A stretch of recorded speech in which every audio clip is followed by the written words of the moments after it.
While you may think of parking lots as the easiest place to begin a lesson, you're right.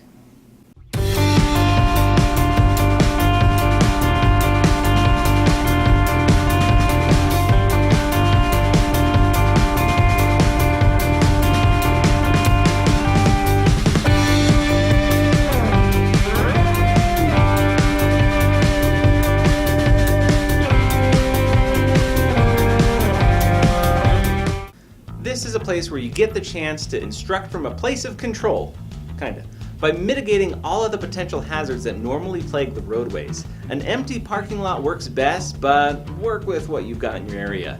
The first thing you're going to want to do is learn how to control the vehicle. Identify where all the controls are and how to use them.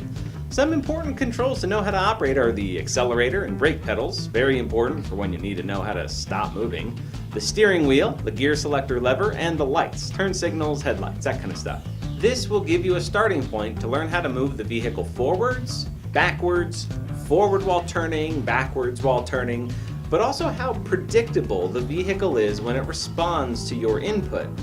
Changing gears in an automatic will require you to press on the brake pedal before shifting into another gear. Keep your foot on the brake, as this will prevent you from moving anywhere. Now feel how the car responds when you begin to lift your foot off of the brake pedal. Don't even use the accelerator yet. Many automatics have the power to idle away, meaning the engine's idling speed is powerful and fast enough to get you moving. This is especially important to remember when in a parking lot, as speeds are generally low and you need to move slowly. Decide on which way you want your vehicle to go and turn that way. Yeah, I know I'm making it sound uncomplicated, but honestly, that's how you get the vehicle to change direction. The steering tires are in the front, so any movement will react the quickest from the front of the vehicle.